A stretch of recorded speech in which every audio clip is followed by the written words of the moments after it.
మే 9వ తారీఖున ఇండియా ప్రపంచాన్ని గడగడలాడించే ఒక అతిపెద్ద నిర్ణయం తీసుకుంది. అదేంటంటే తన MIRV technology multiple independently targetable re entry వెహికల్ని సక్సెస్ఫుల్గా ప్రయోగించాం అని డిఆర్డిఓ ప్రకటించడం జరిగింది. అది ఇండియన్ డిఫెన్స్ మినిస్ట్రీ కూడా ప్రకటించడం జరిగింది. ఈ యొక్క ఇండియాలోని ఒడిస్సా తీరంలోని Whaler island Abdul Kalam island నుంచి దీన్ని ప్రయోగించడం జరిగింది అని చెప్తుంది. ఇక్కడ ఇండియా సైలెంట్గా ఒక మిసైల్ టెస్ట్ చేసింది, కానీ ప్రపంచానికి మాత్రం అది మిర్వ్ టెక్నాలజీ అని మాత్రమే చెప్తుంది.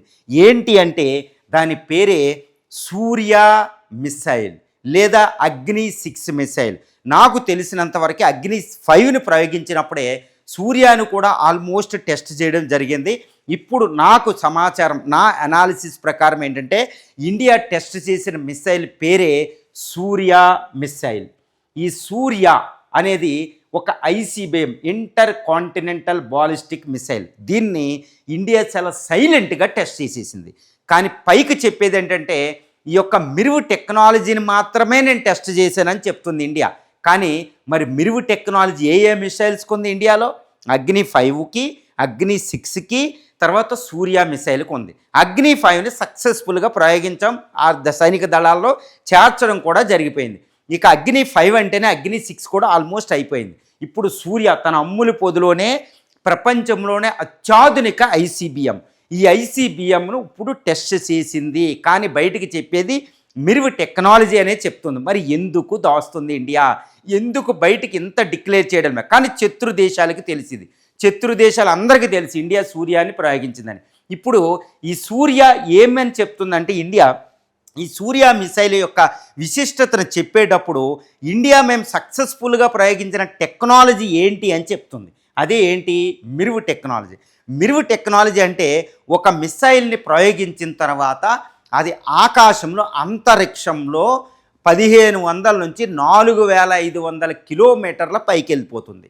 అది ఏది మళ్ళీ భూమికి తిరిగి వచ్చేయడానికి ప్రారంభం అయ్యే ముందు అంతరిక్షంలోకి వెళ్ళిపోతుందన్నమాట. వెళ్ళిపోయిన తర్వాత ఆ మిసైలు ఏం అవుద్దంటే ఈ యొక్క అంతరిక్షంలోకి వెళ్ళిపోయిన ఈ మిసైలు ఆ అంతరిక్షంలో 3000 కిలోమీటర్ల పైన అది 12 వారిహెడ్ల కింద విడిపోద్ది. 12 వారిహెడ్ల కింద విడిపోయి, అంటే 12 మిసైల్స్ కింద విడిపోద్ది అని చెప్పొచ్చు.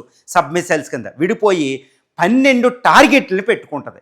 దేన్ని ఏది టార్గెట్ అంటే ఒకదానితో ఒకటి సంబంధం ఉండదు, పైకి వెళ్ళిపోయి 12 టార్గెట్లు పెట్టుకుంటుంది. ఫర్ ఎగ్జాంపుల్ మనం సూర్య మిసైల్ని మనం ప్రయోగించాం, లేదా అగ్ని-6ని మనం ప్రయోగించినప్పుడు అది సుమారు మద్రాస్ దగ్గర నుంచో లేకపోతే కలకట్టా దగ్గర నుంచి ప్రయోగించాం. ఇది అంతరిక్షంలోకి వెళ్ళిపోయి 3000 కిలోమీటర్ల ఎత్తున అంతరిక్షంలో, అంటే ట్రోపోస్పియర్ స్ట్రాటోస్పియర్ దాటి వెళ్ళిపోతుందండి. అది అక్కడికి వెళ్ళిపోయి అక్కడ 3000 కిలోమీటర్ల ఎత్తులో ఆ మిసైల్ ఏంటంటే 12 మిసైల్స్ కింద విడిపోద్ది. ఒక్కొక్కటి ఒక్కో టార్గెట్, అంటే బీజింగ్ను ఒక టార్గెట్, షాంఘైను ఒక టార్గెట్ను, కాంటాన్ ఒక టార్గెట్ని, హాంకాంగ్ను ఒక టార్గెట్ని, జింజియాంగ్ ప్రావిన్స్ను ఒకటి, మంగోలియా దగ్గర ఇంకో సిటీని ఒకటి, ఇలా 12 టార్గెట్లు పెట్టేసుకుంటాయి. 12 అణ్వాయుధాలు ఈ చైనా వైపు వెళతాయి అన్నమాట. ఇదిగోండి ఇలాగా ఒక మిసైల్ కింద విడిపోయి అందుకనే multiple independently targetable re entry vehicle మళ్ళీ రీ ఎంట్రీ అవుతుంది. శత్రు దేశం ఏది ఏ టార్గెట్ పెట్టుకుందో తెలియదు, ఒక 5-6ను కొట్టేయచ్చు, కానీ ఏదో 1, 2, 3 వారిహెడ్లు తప్పనిసరిగా టార్గెట్ని రీచ్ అవుతాయి. ఇది మిర్వ్ టెక్నాలజీ. ఈ మిర్వ్ టెక్నాలజీ ఉన్న దేశాలు ప్రపంచంలో చాలా తక్కువ దేశాలు ఉన్నాయి. ఏ దేశాలంటే ఇది చూడండి: United States of America, Russia, China, తర్వాత బ్రిటన్, ఫ్రాన్సు, ఇజ్రాయిలు, తర్వాత నార్త్ కొరియా. 7 దేశాలు కొన్ని. 8వ దేశం ఇండియా. అంతేగాని పాకిస్తాన్ కూడా లేదు. పాకిస్తాన్ ఒక్క అణ్వస్త్ర దేశమే, కానీ మిర్వ్ టెక్నాలజీ లేదు. అంటే ప్రపంచంలో 8 దేశాలకు మాత్రమే మిర్వ్ టెక్నాలజీని ప్రూవ్డ్ అయింది. ఇది ఇండియా తయారు చేసి మరీ మే 9వ తారీఖున ప్రయోగించింది. ఈ మిర్వ్ టెక్నాలజీ అంటే ఇంకా దేశాన్ని ఓడించడం అసంభవం అనమాట. అది కూడా ఐసీబీఎంకే వాడతారు, ఇంటర్ కాంటినెంటల్ బాలిస్టిక్ మిసైల్ లాంటి దానికి వాడతారు. ఇండియాలో అగ్ని-5, అగ్ని-6, సూర్య మిసైల్కి మిర్వ్ టెక్నాలజీ ఉంది. కానీ ఇండియా మిర్వ్ టెక్నాలజీని మేము ప్రయోగించాం, సక్సెస్ఫుల్ అయ్యింది. దాని ట్రాజెక్టరీ అన్నిటినీ బంగాళాఖాతంలో వేరి యొక్క టార్గెట్లు పెట్టి ప్రయోగించడం సక్సెస్ అయ్యిందని ప్రకటించింది DRDO, defence research and development organisation. కానీ ప్రపంచానికి అది దాచింది ఏంటి అంటే ఈ యొక్క సూర్య మిస్సైల్ని. ఎందుకు ఇండియా సూర్యాన్ని ప్రయోగించి కూడా చెప్పడంలా మిర్వే అని చెప్తుందంటే దానికి కొన్ని కారణాలు ఉన్నాయి. ఏంటి అంటే మనకి ప్రధానమైన శత్రువు మన ఇండియాకి దగ్గరున్న చైనా మాత్రమే. ఈ ప్రాంతంలో ఇది వరల్డ్ మ్యాప్ అనుకుంటే కేవలం చైనా మాత్రమే. చైనా డీకోట్ చైనాలో బీజింగ్ని, షాంఘైని, అన్ని షాంటుంగ్ లాంటి ప్రావిన్స్లు అన్నీ కొట్టడానికి మనకి సరిపోయేది అగ్ని-5 చాలు. అగ్ని-5 మనం తయారు చేసుకుని పెట్టేసుకున్నాం. అగ్ని-6 చాలు. మరి ఐసీబీఎం సూర్య అంటే ఎవరిని? అమెరికాను కూడా కొట్టగలిగేది. అంటే 15,000 కిలోమీటర్ భూమి మీద ఇదే ప్రాంతాన్నైనా కొట్టేస్తా. అమెరికాలో ఉన్న ఈ యొక్క న్యూయార్కు, ఫిలడెల్ఫియా, ఇవి తర్వాత కాలిఫోర్నియా, వీటిని కూడా కొట్టేస్తారన్నమాట. యూరోప్లో ఉన్న అన్ని యొక్క క్యాపిటల్స్ని కొట్టేయచ్చు. లండను, పారిసు, మాడ్రిడ్ అన్నిటిని కొట్టవచ్చు. మరి సూర్య తయారు చేయడం అంటే అమెరికా ప్రపంచంలో అమెరికాను కూడా కొట్టగలిగే ఈ యొక్క మిసైల్ టెక్నాలజీని అక్వైర్ చేయడం. మరి అమెరికా మనల్ని అడిగింది కదా, మీకు ఎందుకు చైనాను కొట్టగలిగే అగ్ని-5 ఉంది కదా, మరి ఎందుకంటే మమ్మల్ని కూడా శత్రువులుగా చూస్తున్నారా మీరని చెప్పడం.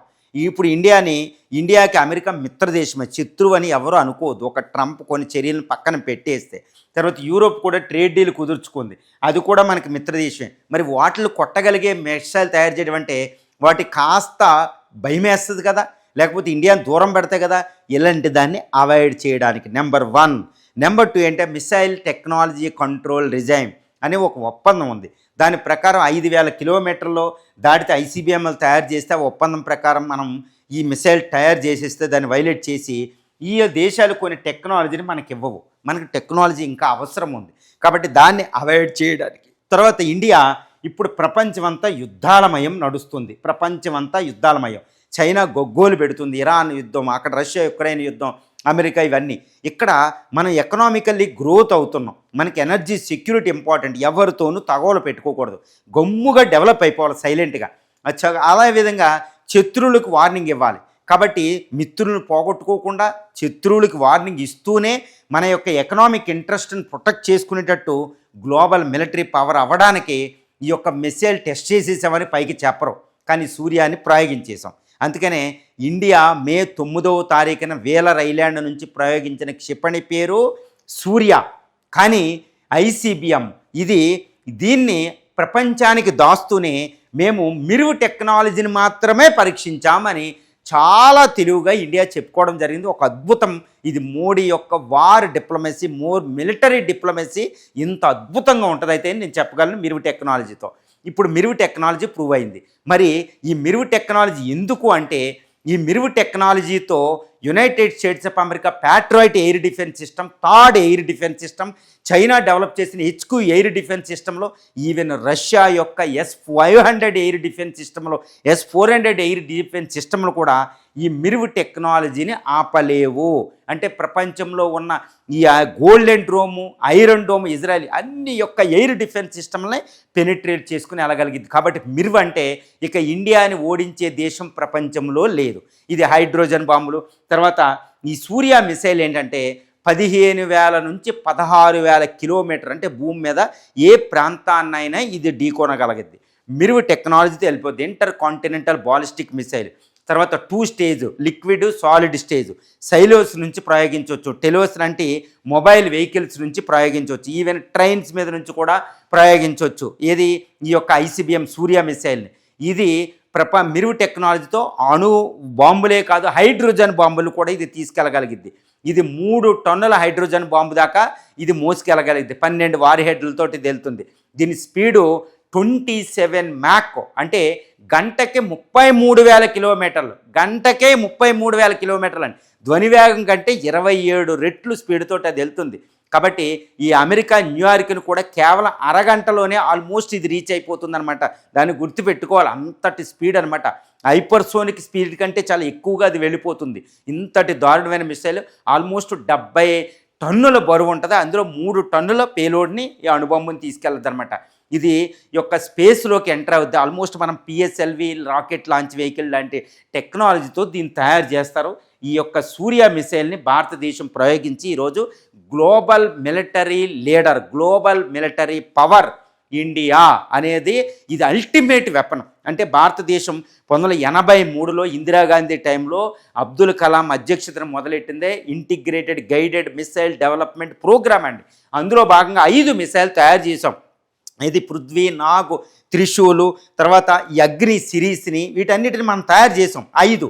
కానీ 6వదే ఈ యొక్క సూర్య, అందులోనే ఎక్స్టెండెడ్ ప్రోగ్రామ్ అంటారు. అంటే 1983లో భారతదేశం మొదలుపెట్టిన ఈ మిసైల్ టెస్టుల్ని, మిసైల్ యొక్క మిసైల్ ఆయుధాలని, బ్రహ్మాస్త్రాలని 1983 నుంచి 2026కి సూర్య తయారీతో గ్లోబల్ మిలిటరీ రూలర్, అంటే అమెరికా యొక్క మైన్యూట్ మ్యాన్, రష్యా యొక్క RS-28 సార్మాట్ మిసైల్స్, చైనా యొక్క డాంగ్ఫెంగ్ 41, 31, డాంగ్ఫెంగ్ 61 లాంటి మిసైల్స్, ఉత్తర కొరియా హావసాంగ్ లాంటి మిసైల్స్ అన్నింటిని కంటే మనది కూడా ఒక ఫాస్టెస్ట్ మిసైలు.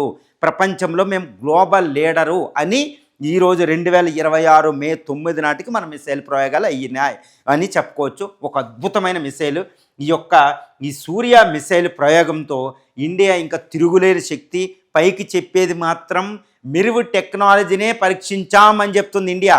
కానీ పరీక్షించిన దాన్ని ఈ సూర్య ICBMని, ఇది బయటికి మనం చెప్పం, కానీ శత్రువులందరికీ తెలుసు. ఇది పాకిస్తాన్కి, చైనా అతిగా చేసే వాళ్ళకి పూర్తి వాళ్ళకి డెడ్లీ వార్నింగ్. ఇంకా నాశనం వాళ్ళు ఇంకా ఎప్పుడు యుద్ధానికి మనతో రాలేరు. అమెరికా ట్రంప్ కూడా ఒక వార్నింగ్, ఇండియా వైపు కన్నెత్తి చూడకుండా ట్రంప్ కూడా ఒక వార్నింగ్ మనం సూర్య మిసైల్ ద్వారా మనం ఇచ్చాం. ప్రపంచంలో ఏ శక్తి కూడా ఇండియా వైపు చూడలేదు. ఇక ఇండియా సురక్షితం. That is one of the greatest military diplomacies of the Modi అని మనం చెప్పుకోవచ్చు.